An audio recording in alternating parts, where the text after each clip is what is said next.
दोस्तों मैं विकास मेरे आप सभी का अपने YouTube चैनल विनर एजुकेशन पर हार्दिक स्वागत करता हूं। आज का जो हमारा टॉपिक वो है निर्देशांक की ज्यामिति। आपने देखा होगा निर्देशांक ज्यामिति के बारे में हमने पीछे 9.1 कंप्लीट कर ली, उसके बाद 9.2 भी कंप्लीट कर ली। अभी जो हमारी पर्सनालिटी चल रही है वो विविध पर्सनाल है, वो भी कौन सी दे रखी है 9 की। इसके भी हमने कुछ पर्सन कर लिया। आप देख सकते हो हमें जो पर्सन 1 से लेके 11 तक पर्सन कर लिए, जो 12 पर्सन दे रखे इसको सरल करते हैं। एकदम आसान सा पर्सन है, आपको इस पर्सनालिटी में से 6 नंबर का पर्सन मिलेगा एग्जाम में। एक बड़ा पर्सन आता है, आप आसानी से सरल कर सकते हो। पर्सन आप देख सकते हो, ये बोल रहा है बिंदुओं, तो आप देख सकते हो ये हमारे पास 1 2 3 4 और 5 बिंदु दे रखे हैं। इन बिंदुओं का करना क्या है, ये बोला बिंदुओं को क्रम से का मतलब पहले को दूसरे से, दूसरे को तीसरे से, ऐसे क्रम से मिलाना। क्रम से मिलाने पर कौन सी आकृति प्राप्त होती है। तो आपने देखा होगा और मैंने पीछे बता रखा आपको, तीन बिंदु को मिलाते हैं तो उनको क्रम से मिलाने पे त्रिभुज बनेगा। यदि बिंदु 4 दे रखे हैं तो 4 बिंदु को क्रम से मिलाने पे चतुर्भुज बनता है। यदि 5 बिंदु को क्रम से मिलाओगे तो पंचभुज बनेगा। ठीक है, हमें करना क्या, सबसे पहले ये पता करना ये बिंदु कौन से स्थान पे होंगे, कौन से निर्देशांक अक्ष पे होंगे। तो आप देख सकते हो हमने पढ़ा है कि अक्ष y अक्ष एक दूसरे को लंबवत प्रतिच्छेद करते हैं। तो आप देख सकते हो इसे हम क्या बोल सकते हैं, इस पूरी लाइन को बोलते हैं अक्ष बोलते हैं। तो यहां मैं लिख देता हूं अक्ष। ठीक है, तो इसके विपरीत क्या मिलेगा आपको, अक्षी डेश। आपको ध्यान क्या देना है, जो आपका मूल बिंदु की दाईं ओर अक्ष का मान किसका मिलेगा, प्लस का, उसे हम अक्ष से दर्शाते हैं। इस साइड मिलेगा अक्ष का माइनस का, तो ये अक्ष बेस हो जाएगा। इस पूरे जो तल है या आपको ये जो लाइन दे रखी है हम क्या बोलते हैं, अक्ष बोलते हैं। आप देख सकते हो ये एक रेखा होती है अक्ष रेखा, और रेखा को आप कितना भी आगे बढ़ा सकते हो क्योंकि किसके निशान दे रखे हैं, तीर के। ठीक है, वैसे आप देख सकते हो ये बोलता है अक्ष, तो इसके ऊपर y के मान प्लस के मिलेंगे, प्लस का मतलब धनात्मक मिलेंगे, तो यहाँ हो जाएगा y, नीचे क्या लिख देंगे y डैश। ठीक है, इसे आयती तल भी बोल सकते हैं या समकोणिक अक्ष भी बोल सकते हैं। ये जो हमारे पास तल है, यहाँ पे जो आपको बिंदु दे रखा है उनको बस दर्शाना है। पहला जो बिंदु है -2 और 0, जो पहला बिंदु दे रखा है यहाँ पे बोल रहा है अक्ष का मान आपको देखना है -2। पहला जो निर्देशांक होता है वो किसका मान होता है, अक्ष का मान ये बोला -2, तो अक्ष का मान इस साइड तो प्लस का, -2 कहाँ पे मिलेगा, यहाँ पे। चलो अक्ष से अब ये y का मान देखना, y का मान आपको ये बताएगा ऊपर जाना या नीचे। तो -2 के साथ y का मान कितना है, 0, तो y का मान 0 नहीं मतलब तो ऊपर जाना नहीं नीचे जाना। y का मान 0 कहाँ पे मिलता है, अक्ष पे। ये हमारा एक बिंदु हो गया, मैंने एक सर्कल बना दिया, एक वर्त बना दिया छोटा सा। ठीक है, ये हमारे पास पहला बिंदु हो गया। ये हमारे पास जो बिंदु है उसको मैंने बोल दिया ए बिंदु है। ठीक है, ये बिंदु कौन सा है, ए। इसके निर्देशांक लिखेंगे तो पहले निर्देशांक किसका लिखेंगे, अक्ष का, तो -2 और y का कितना हो जाएगा, 0। ठीक है, अब चलो दूसरा जो बिंदु दे रखा है, दूसरा बिंदु ये क्या बोल रहा है कि पहले अक्ष का मान आपके पास कितना है, 2, अक्ष का मान 2। अब क्या 2 किसके दे रखे हैं, प्लस के दे रखे हैं। तो आप देख सकते हो ये जो y अक्ष है, y अक्ष के दाईं साइड में आपको अक्ष का मान प्लस का मिलेगा, 2, ये रहा 2। अब y का मान कितना है, 0, y का मान प्लस में होगा तो ऊपर जाएंगे, माइनस में किस में जाएंगे, नीचे। और आप देख सकते ये तो बोल रहा है y का मान कितना है, 0, और y का मान 0 आपको कहाँ पे मिलेगा, अक्ष पे। ये हमारा दूसरा बिंदु कौन सा जाएगा, b। इसके निर्देशांक हम लिख देंगे, क्या लिखेंगे, 2 और क्या हो जाएगा, 0 हो गया। अब तीसरा जो बिंदु दे रखा है जिसमें आपको मान क्या दे रखी है, बोल अक्ष का मान भी 2 और y का मान भी कितना है, 2 दे रखा है। तो पहले देख लेते हैं अक्ष का मान 2 कहां पे दे रखा है। ये आपके पास क्या y अक्ष, इसकी साइड में अक्ष का मान मिलेगा, अक्ष का मान ये 2। अब ये बोल रहा y का मान कितना, 2, और y का मान प्लस का 2 या माइनस का 2। यदि आपको प्लस का 2 दे रखा है इसका मतलब आपको ऊपर जाना होगा। कितने कदम ऊपर जाना है, 2, तो यहाँ से 2 कदम ये लो, तो यहाँ से x का मान भी 2, ऊपर y का मान देखिए, इस साइड जाओगे तो आपको y का मान कितना मिल रहा है, 2। तो यहाँ मैंने निशान लगा दिया। ये मेरे पास बिंदु कौन सा जाएगा, C, जिसके निर्देशांक इसमें क्या बताया, इसने कहा कि 2 और 2, यानी x का मान भी कितना है, 2, और y का मान भी कितना है, 2। ये हमारे पास बिंदु कौन सा हो गया, C। ऐसे जो बिंदु दे रखा है D की बात करते हैं।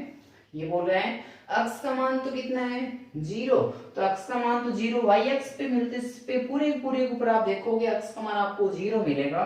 तो चलो पहले अक्ष का मान यहाँ मान लिया 0 हो गया इतना। अब y के ऊपर निर्भर करता है हम ऊपर जाएं या नीचे जाएं। x का मान तो 0 है लेकिन y का मान कितना है 4। अब ये 4 किसके हैं, प्लस के या माइनस के, और प्लस का होने का मतलब आपको ऊपर जाना है 1 कदम 2 कदम 3 कदम और 4 कदम। ये हमारा एक बिंदु हो गया जिसको मैं डी से लिख रहा हूँ। किस बिंदु को, जो आपको ये बिंदु दे रखा है 0 और 4, इसको मैंने किससे लिख दिया, डी से लिख दिया। जिसके निर्देशांक क्या लिखोगे आप 0 और 4। पहले हमेशा किसका मान लिखेंगे, x का, फिर किसका लिख दिया y का। ठीक है, एक और बिंदु हमारे पास है, ये बोल रहा है x का मान तो कितना -2 और y का मान कितना 2। तो x का मान देख लो -2। तो आप देख सकते हो ये तो x का मान प्लस का, ये x का मान किसका हो जाएगा माइनस का। ये तो -2 और y का मान कितना है 2। x का मान तो 2 लेकिन y का मान वो भी किसका, प्लस का, और प्लस का होने का मतलब हमें कहाँ जाना होता है, ऊपर। तो 2 कदम ऊपर चले गए तो हम यहाँ आ गए। ये हमारे पास बिंदु कौन सा जाएगा, डी के बाद ई बिंदु हो गया, जिसके निर्देशांक क्या हो जाएंगे -2 और 2। अभी तक हमने क्या किया, एक तो x y अक्ष तल बना दे, उसके बाद आपको जो बिंदु दे रखे थे उनको आपने दर्शा दिया। ठीक है, अब ये बोल रहे हैं को क्रम से मिलाना है। आपको जो बिंदु दे रखे हैं उनको आपको करना है क्रम से मिलाना है। तो किस प्रकार से मिलाएंगे, तो आप देख सकते हो पहला बिंदु कौन सा है ए को मैंने किससे मिला दिया बी से, योगी ये बिंदु यहाँ पे बी। अब बी को किससे मिलाएंगे, बी के बाद सी आएगा, सी से मिला देंगे। तो इसका मतलब हमें कहाँ जाना होगा, ऊपर जाना होगा। तो हमने क्या कर दिया, बी और सी को मिला दिया। ठीक है, अब सी किसके बाद जाएगा, डी के बाद, क्रम से मिलाना, सी के बाद क्या आएगा डी। तो यहाँ हम क्या करेंगे, सी और डी को मिला देंगे, इन दोनों बिंदु को मिला दिया। ठीक है, अब डी किसके पास आ जाएगा, ई के पास। ये लो आपने क्या कर दिया, डी को किससे मिला दिया, ई से मिला दिया। अभी आप देख सकते इतनी सी दूरी खाली पड़ी है, तो हम क्या करेंगे फिर ई को वापस किससे मिला देंगे, ए से मिला देंगे। ठीक है, तो आपने क्या देखा, इन बिंदुओं को क्रम से मिलाने पे हमारे पास एक आकृति प्राप्त हुई। वो आकृति कौन सी है, आपको इसने कहा क्या, बिंदु ए बी सी डी और ई को क्रम से मिलाने पे कौन सी आकृति बनती। तो हमने क्या किया है, एक को ये आपका ए बिंदु यहाँ निर्देशांक, ए को किससे मिला दिया बी से, बी को किससे मिला दिया सी से, और सी को किससे मिला दिया डी, डी को किससे मिला दिया ई। यानी ऐसे क्रम से चले और वापस ई को किससे मिला दिया ए से। तो आपने क्या देखे, 5 बिंदु को मिलाने से हमें एक बंद आकृति प्राप्त हुई। और कोई भी बंद आकृति आप बनाते हो तो आप देख सकते हो उस आकृति की पहचान किसके अनुसार करते हैं, भुजाओं के अनुसार करते हैं। इसके आप देख सकते हो कितनी भुजा है, ये 1 2 3 4 और एक कौन सी 5। हमने किया कैसे, आप देख सकते हो एक तरफ चित्र बनाया, जैसे हमारे पास ये बिंदु ए है, यहाँ बिंदु लिख दिया बी, ये सी, ये ई, और यहाँ पे कौन सा जाएगा डी। तो आप देख सकते हो क्रम से मिलाना है। तो पहले मैं एक किससे मिलाऊंगा बी, अब सी को किससे मिला देंगे डी, और डी को ए से, ई को किससे मिला दिया ए से। तो आपने क्या देखा, इनको 5 बिंदु की यदि क्रम से मिलाएंगे तो हमारे पास कौन सी आकृति, कोई भी आकृति उसकी पहचान हमेशा भुजाओं के अनुसार होती है। उसमें यदि 3 भुजा दे रखी त्रिभुज होता है, ये तो उसकी 4 भुजा क्या बोल सकते हैं चतुर्भुज। वैसे आप देख सकते हैं यहाँ पे कितनी भुजा है, 1 2 3 4 और 5। इस आकृति को हम कौन सा नाम दे सकते हैं, पंचभुज। इसने यही कहा क्रम से मिलाने पे कौन सी आकृति प्राप्त होती है। तो आप देख सकते हो यहाँ हमें कौन सी आकृति प्राप्त हुई, तो हमें 5 बिंदु दे रखे थे, 5 बिंदु को क्रम से मिलाने पे कौन सी आकृति बनेगी पंचभुज। आपको कितने भी बिंदु दे तो आपको सदैव ध्यान क्या रखना है, बंद आकृति बनाने के लिए कम से कम कितने बिंदु होने चाहिए, 3 बिंदु होने चाहिए। जैसे मैंने ये लिख दिया ए बी और ये क्या हो गया सी। तो बंद आकृति बनाने के लिए कम से कम कितने बिंदु होने चाहिए 3। तो ये जो आपके पास आकृति बनी वो कौन सी हो जाएगी त्रिभुज। यदि 4 बिंदु दे रखे क्या बनेगा चतुर्भुज बनेगा, और 5 बिंदु क्या बनेगा पंचभुज। ये हमारा प्रश्न कंप्लीट हो गया। आप देख सकते हो हमें कौन सी आकृति प्राप्त हुई। आगे वाले प्रश्न की बात करते हैं। प्रश्न संख्या कौन सी है 13। अब ये जो प्रश्न दे रखा है ये बोल रहा है बिंदु ए। तो ये हमने पहला जो बिंदु इसको मैंने ए बोल दिया। तो ए की निर्देशांक क्या है, x का मान तो है 1 और y का मान कितना दे रखा है 2। ये बोल रहा है बिंदु ए, और दूसरा बिंदु इसको मैंने बोल दिया b, जिसकी निर्देशांक है 6 और 7। को मिलाने वाला रेखाखंड। यहाँ तक आपने देखा कि हमें दो बिंदु दे रखे हैं, उन दोनों को क्रम से क्या करना है, मिलाना है। तो पहला बिंदु ए है, दूसरा बिंदु कौन सा, बी। इन दोनों को हमने क्या कर दिया, मिला दिया। मिलाने से क्या बना हमारे पास, एक ही रेखाखंडी को बिंदु। अब ये बोला एक जो रेखाखंड है इसको एक बिंदु है कोई 3 और 4, कोई बिंदु, जैसे मैंने बोल दिया इस रेखाखंड के ऊपर कोई बिंदु है जिसके निर्देशांक क्या लिखेंगे, 3 और 4। बोला ए और बी को मिलाने वाले रेखाखंड को बिंदु किस अनुपात में विभाजित करता है। अब अनुपात कैसा भी हो सकता है, जैसे आप देख सकते हैं मार्कर दे रखा है, यहाँ से इसके दो भाग करता हूँ तो आप देख सकते हो ये भाग बड़ा है, ये भाग क्या हो जाएगा, छोटा। यहाँ से पकड़ता हूँ तो अब की बार आप देख सकते हो ये भाग बड़ा है, ये भाग क्या हो जाएगा, छोटा। या मध्य में भी हो सकता था। ये बोल रहा है एक कोई बिंदु P है जो A और B को मिलाने वाले रेखाखंड को किसी न किसी अनुपात में विभाजित करता है। मैं क्या नहीं पता, अनुपात ही नहीं पता, मैं अनुपात क्या करने, निकालने, किस अनुपात विभाजित करता था। हम यहाँ लिख देंगे कि अनुपात नहीं पता, मान लेंगे कि ये जो P बिंदु है A और B को मिलाने वाले रेखाखंड को किस अनुपात में विभाजित कर रहा है, M1 अनुपाती M2। चलो सरल करते हैं, लिखते हैं माना वह बिंदु P की निर्देशांक क्या है, P की निर्देश में खुद ने दी 3 और 4, ठीक है। माना वह बिंदु P है जो क्या करता है, जो एक निर्देशांक हमें दे रखे हैं 1 और 2, A व B के निर्देशांक जो दे रखे हैं वो क्या है आपके पास से 6 और 7, ठीक है। माना वह बिंदु P है जो A व B को मिलाने वाले रेखाखंड को, मिलाने वाले रेखाखंडी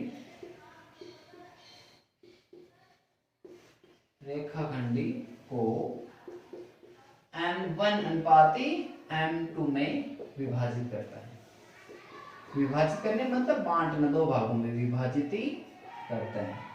आपने देखा होगा कि एक बिंदु उस रेखाखंड को दो भागों में विभाजित करता है। एक जो बिंदु यहाँ पे इस रेखाखंड इसमें दो भागों में विभाजित करते हैं, एक तो दाहिनी साइड, एक कौन साइड है, बाईं साइड, ठीक है। यदि दो बिंदु दे रखे हैं तो दो बिंदु उस रेखाखंड को 3 भागों में विभाजित करते हैं। हमें एक ही बिंदु दे रखे हैं, ये एक बिंदु उस रेखाखंड को 2 भागों में क्या करता है, विभाजित करता है, ठीक है। तो आपको करना है कि अनुपात निकालना है। तो अनुपात निकालते समय आपको बस इतना सा ध्यान देना है कि हमें जो अक्ष का मान दे रखा है या y का, तो यहाँ देखोगे अक्ष का मान 3 और y का मान कितना है, 4। तो अक्ष का मान भी दे रखा है, y का मान भी दे रखा। आपको कभी भी अनुपात निकाले तो आपको एक मान चाहिए होता है, या तो अक्ष का या किसका, y का। तो अब आपकी मर्जी है, अक्ष वाले निर्देशांक से निकालो तो भी आपके पास अनुपात आ जाएंगे, और y वाले निर्देशांक से निकालो तो भी आपके पास क्या जाएंगे, अनुपात आ जाएंगे, ठीक है। हम क्या करते हैं, अक्ष के निर्देशांक से निकाल लेते हैं, अक्ष के अंतर्विभाजन सूत्र से, अक्ष के निर्देशांक से हमें निकालने का, अनुपात ही तो निकाले तो अनुपाती सूत्र से निकल जाएगा। अक्ष के निर्देशांक, क्योंकि अक्ष का मान भी आपके पास और y का मान भी आपके पास है, ठीक है। तो अक्ष के निर्देशांक का सूत्र क्या होता है, जब m1 है तो अक्ष 2 आ जाएगा, और अंतर विभाजन प्लस का निशान, m2 हो तो अक्ष 1 आ जाएगा, बट्टा में क्या लिखेंगे, m1 प्लस m2, हो गया इतना। अब आप देख सकते हो हमारे पास m1 और m2 के मान तो नहीं है, लेकिन जो a होता है तो a की जो निर्देशांक पहले अक्ष का फिर किसका, y का। तो अक्ष 1 का मान कितना है, 1, और y1 का मान कितना है, 2। वैसे ही दूसरा जो बिंदु कौन सा, b, तो b की निर्देशांक अक्ष 2 और ये क्या हो जाएगा, y2। अब सरल करते हैं प्रश्न को। ये बोल रहे हैं अक्ष के निर्देशांक, तो ये सूत्र क्या बोल रहे हैं आप देख सकते हो। अक्ष की जगह हम कितने रख सकते हैं, 3, तो अक्ष की जगह में कितना दे रखे हैं, 3 यहाँ रख दिए, बराबर का निशान लगा दो। यानी आपको करना है कि सूत्र के अनुसार सरल करना, जैसे सूत्र बोल रहे हैं उसके अकॉर्डिंग मान रख दो। m1 हमारे पास m1 का मान ही नहीं है तो कोई बात नहीं, m1 गुणा अक्ष 2, और अक्ष 2 आपको क्या बोल रहे हैं, मेरी जगह आप कितने रख सकते हो, 6, तो यहाँ 6 रख दिए, फिर प्लस का निशान m2 का मान हमारे पास नहीं है, गुणा अक्ष 1 क्या बोल रहा है कि मेरी जगह आप कितना रख सकते हो, 1, और नीचे क्या लिखेंगे, m1 प्लस m2, हो गया इतना। अब सरल करते हैं, आपको जो भाग में दे रखा भाग वाला कहाँ चला जाएगा, गुणा में, ठीक है। कभी भी कोई भी पद भाग में दे रखा है, यदि पक्षांतरण करना चाहते हो तो भाग वाला गुणा में जाएगा, गुणा वाला कहाँ जाएगा, भाग में, प्लस वाला माइनस में, माइनस वाला प्लस में। तो ये कहाँ दे रखा है, में दे रखा है भाग में, भाग वाला गुणा में आ जाएगा, किसके पास जाएगा, 3 के पास। 3 के पास कौन आएगा, m1 प्लस ही m2। हो गया, नीचे की इकाई तो है नहीं हमारे पास, ऊपर देखो 6 को m1 से गुणा करेंगे तो 6m1 प्लस m2 को 1 से गुणा करेंगे तो m2। हो गया इतना काम। अब हमें करना क्या है, आप देख सकते हो कोई भी कोष्टक दे रखा और कोष्टक के बाहर कोई भी संख्या दे रखी, कोई पद दे रखा, तो हम क्या करेंगे, उसको अंदर गुणा करवाएंगे। 3 को m1 से गुणा किया 3m1 और 3 को m2 से गुणा करेंगे 3m2 बराबर क्या है, 6m1 प्लस ही m2, ठीक है। अब हमें करना क्या है, आपको ध्यान ये देखना है कि सहजाती पद ही जुड़ते हैं, सहजाती पद ही घटते हैं। हम क्या करेंगे, m1 वाले पद एक साइड करते हैं, तो m1 किसमें m2 वाले पद एक साइड करते हैं, ठीक है। तो आप देख सकते हो ये 3m1 यही रहने दो, ठीक है। ये m1 है, m2 को दूसरी साइड भेज देंगे, इस साइड कौन लेके आएंगे, m1, तो m2 दूसरी साइड ही, और 6 साइड आके किसका हो जाएगा, माइनस का 6m1। उस साइड क्या बचा, m2, और इस साइड से जो 3m2 ये उस साइड जाके किसके हो जाएंगे, माइनस के 3m2। अब चलो यहाँ से अब सरल करते हैं। अब आप देख सकते हो घटाते हैं, घटाते कब है, जब अलग अलग निशान दे रखे हैं। 6 में से कम करेंगे 3, ये भी m1 ये भी m1, और 6 में से 3 कम करेंगे, कितने बचेंगे, 3, किसके, माइनस के, बराबर का निशान, ठीक है। 6 में से 3 कम कर दिए, कितने बचे, 3m1। वैसे ही आप देख सकते हो 3m2 और ये 1m1, तो 3 में से 1 या कितने बचे आपके पास, माइनस के 2m2। हो गया इतना। अब हमें करना क्या होता है, आप देख सकते हो हमें अनुपात निकालना। अनुपात का मतलब क्या है, किसकी किसकी निकालना है, m1 और m2 का अनुपात कितना होगा। तो अनुपात को हम किसके रूप में भी लिख सकते हैं, बट्टा के रूप में, यानी मैं ऐसे भी बोल सकता हूँ m1 और m2 का अनुपात निकालो, तो भी वही बात आपके पास, ठीक है। तो चलो सरल करते हैं, यहाँ m1 यही अपनी जगह, ठीक है। इसके भाग में किसको भेज देंगे, m2 को, क्योंकि m2 का है गुणा में, तो अपनी जगह कौन बचा, माइनस के 2, और इसके भाग में किसको भेज देंगे, माइनस के 3 को। ये लो, तो माइनस माइनस क्या हो जाएंगे, कैंसिल हो गए, या माइनस माइनस प्लस हो गए। m1 और m2 का जो अनुपात आ गया वो कितना है, 2:3।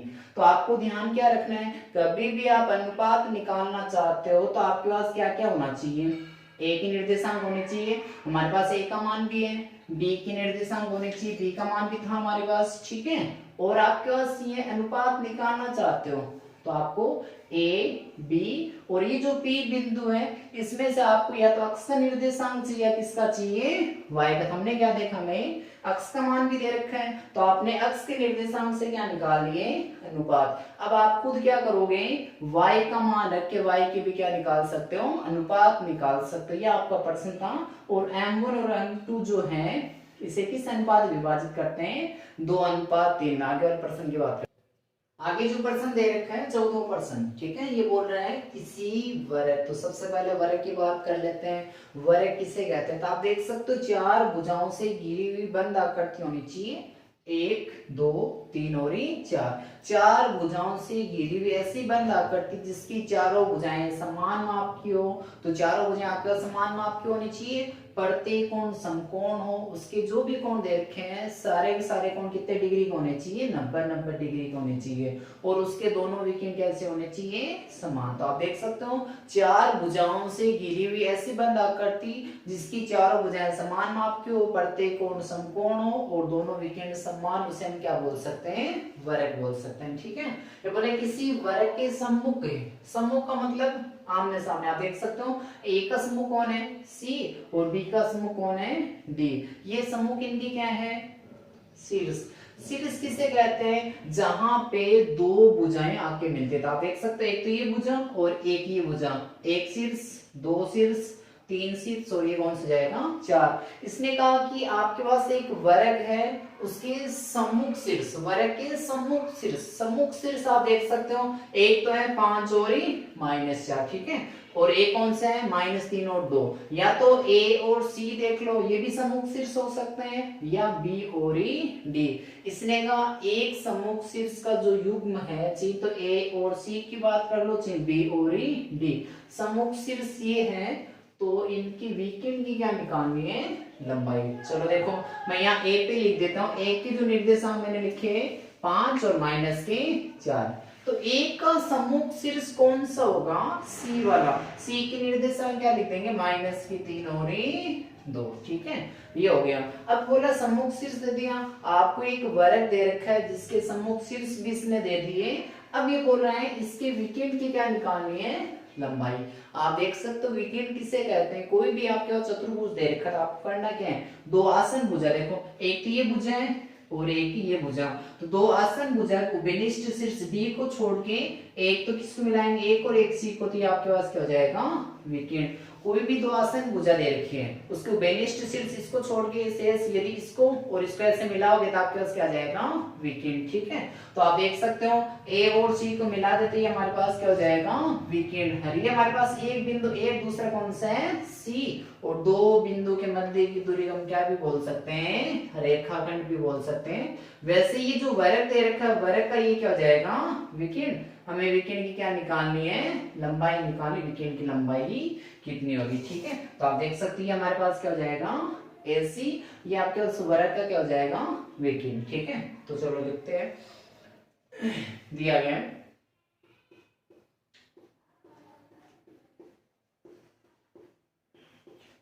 ABCD वर्ग के क्या दे रखे, मैं सम्मुख शीर्ष दे रखे ना, सम्मुख यानी सामने के, सम्मुख शीर्ष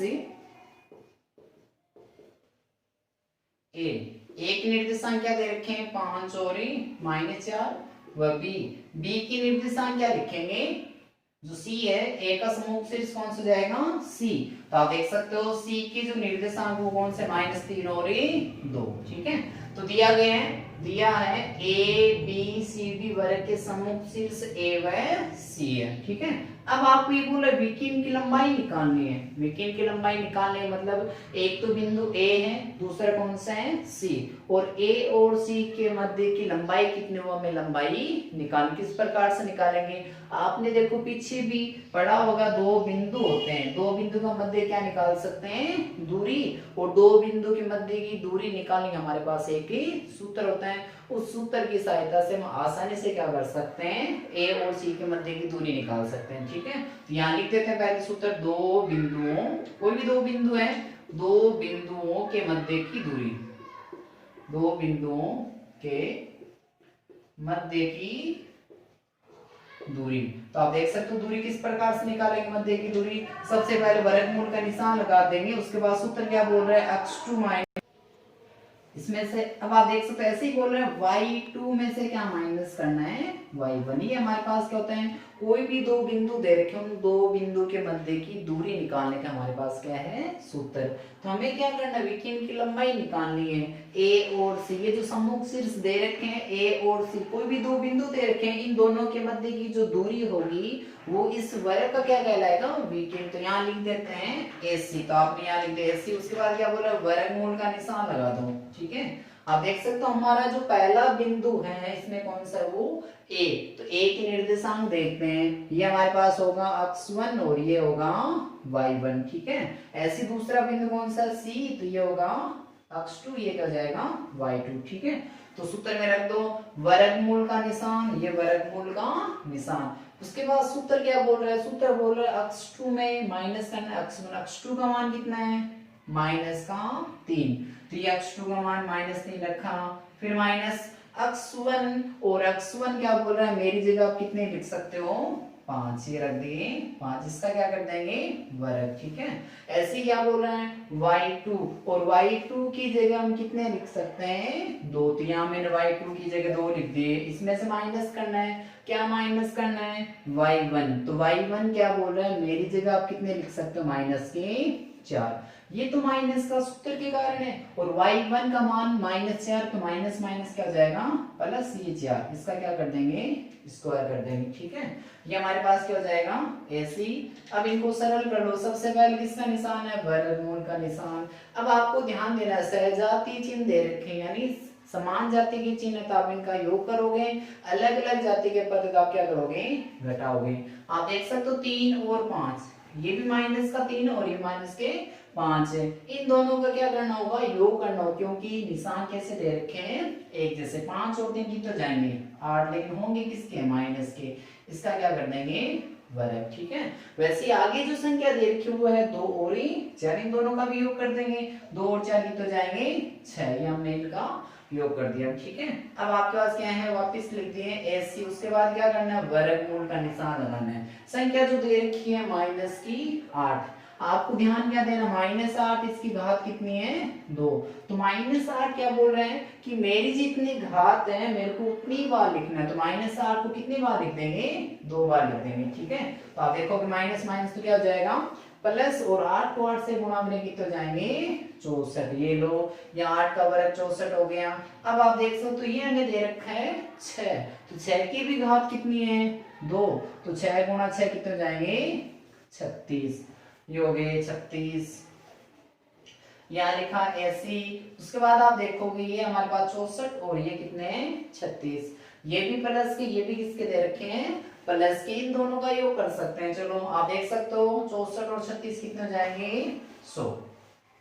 अब 100 के किसका निशान दे रखा वर्गमूल का निशान दे रखा, तो आप देख सकते हो क्या 100 पूर्ण वर्ग संख्या है या नहीं है। ऐसी कोई संख्या जिसको उसी से गुणा करने पे ये 100 आपको प्राप्त हो सकते हैं, ऐसी संख्या हमारे पास कौन सी हो सकती है सोच के देखो। क्या 10 ही है क्या, आप देख सकते हो यदि 10 को 10 से गुणा करते कितने होते हैं 100, तो 100 का वर्गमूल कितना हो जाएगा 10। तो आपने क्या देखा अभी मैंने पीछे बताया, मैंने कहा कि वर्ग क्या होता है, वर्ग की चारों भुजाएं समान माप की होती है, प्रत्येक कोण कितने कितने डिग्री के होते हैं 90-90 डिग्री के, उसके 2 विकिरण होते हैं और दोनों ही विकिरण क्या होते हैं समान माप के। यदि आप ये देखना चाहो हमें क्या निकालनी थी विकिरण की लंबाई निकालनी थी, आप ये बिंदु बी पे लिखते हैं और डी पे लिखते तो भी विकिरण की लंबाई कितनी आती 10 ही आती, क्योंकि वर्ग के दोनों विकिरण कैसे होते हैं समान। ये जो बीडी होगा ना ये भी आपका एक विकिरण होगा, तो इसकी भी लंबाई कितनी आ जाती 10। तो हमारा प्रश्न क्या था, इसने का ये आपके पास वर्ग दे रखा है, इसके आपको सम्मुख शीर्ष दिए थे, सम्मुख शीर्ष को मिला दिया तो आपके पास क्या जाएगा विकिरण। ये हमारा प्रश्न था। नमस्कार दोस्तों, मैं विकास मेरिया।